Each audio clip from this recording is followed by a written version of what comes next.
And of course, when I say I'm going to show you how to do it right now, what I mean is Percy's going to show you right now how to do this. So let's go, Percy.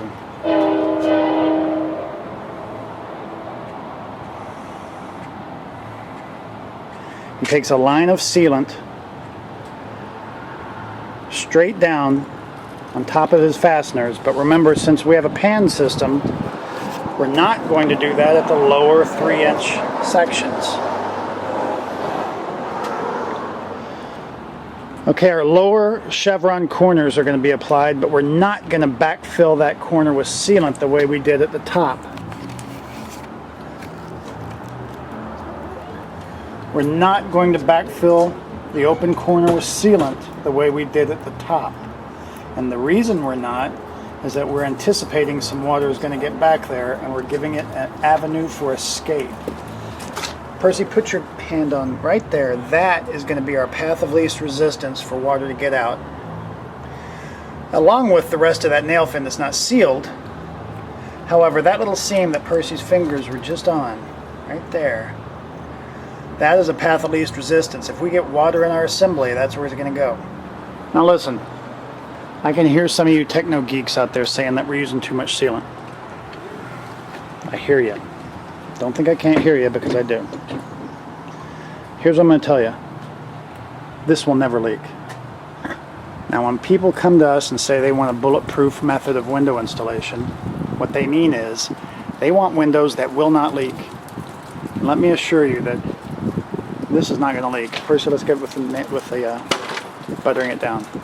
Now remember, we never, ever leave sealant untooled. We always tool sealant. If you're going to take the time to use sealant, you have to take the time to tool it. But let me assure you of this. This is not going to leak. In terms of dollars and cents, it's probably a push-pull whether you use an SAF product, a peel and stick flashing product to go on top of the nail fin, or you use an extra tube of sealant around the perimeter of the window. We are a big fan of head flashing. Now, some people call it water table. Some people call it drip cap.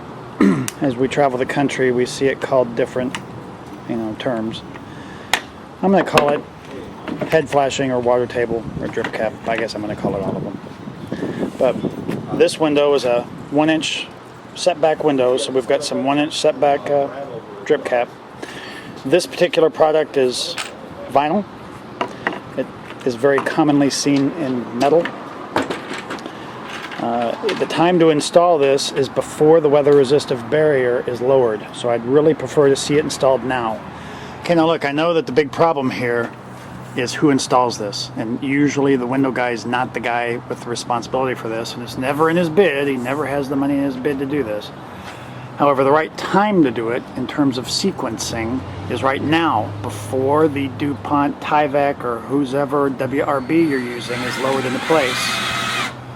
So, I'm going to tell you to go ahead and put in your bid if this material needs to be installed, and I'm going to tell you the time to do it is right now. So we've cut it, the dimension of the window. There's more than one way to do this. I understand that you could run it long and crimp it down and fold it down. But since our sealant is nice and wet, which is another reason to do it now, we are screwing this through wet sealant. So what we did to install this head flashing is we ran a little bit of that sealant on top of the window frame. Obviously there was plenty of sealant on the nail fin. All the sealant was wet. This was pressed into the wet sealant and screwed into place. That's the right way to do this. You want to press this material into the wet sealant, run your fasteners through wet sealant, and then we're going to start the counter flashing. This is the right way to install the head flashing. The only thing that you might hear people say is they want this to come down. I'm going to tell you that we've got so much sealant in there, wet sealant in fact, that's really going to be a non-issue. But if you want to run it long and crimp it downwards, have at it. The next step is not tricky, but it can get you in trouble if you use the wrong materials.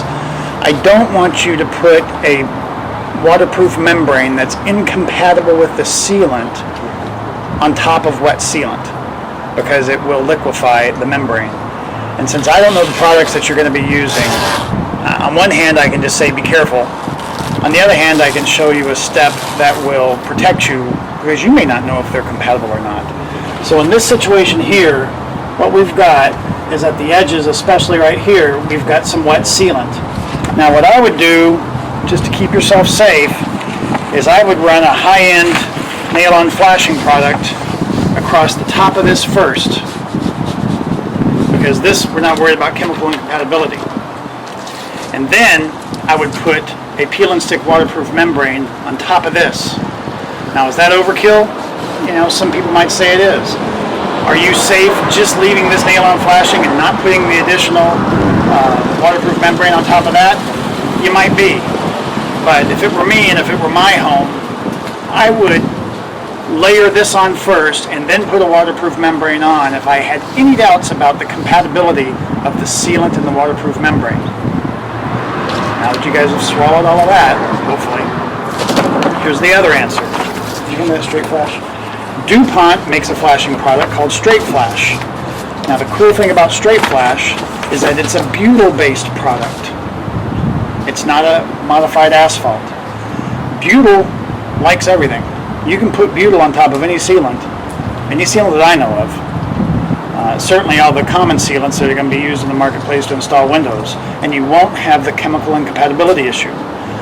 So the other answer is to use either DuPont Straight Flash, because it's butyl, or if you have another butyl-based waterproof membrane in your market, you could use that. The best butyl-based product that I know of is DuPont Straight Flash. So if this were my house, right now, across the top of this window, I would put DuPont Straight Flash. But that's just me.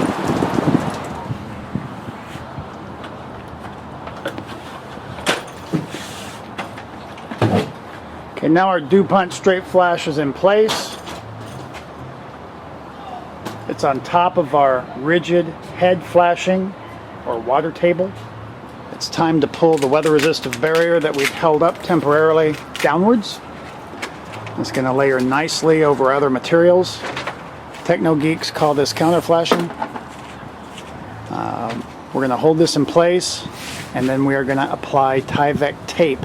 Now it doesn't have to be Tyvek tape, but Tyvek tape was designed for this. You could also use Straight Flash if you wanted to, or you could use somebody else's tape. But Tyvek tape was designed for this application here. So we're going to use Tyvek tape.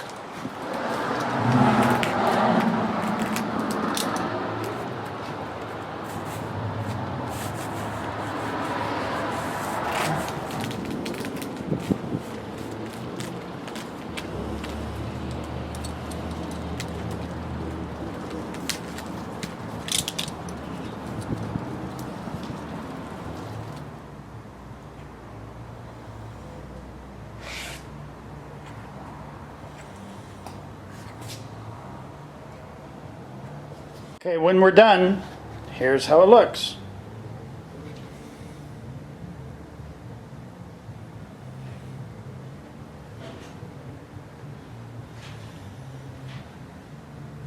If you're using a high quality polyurethane sealant,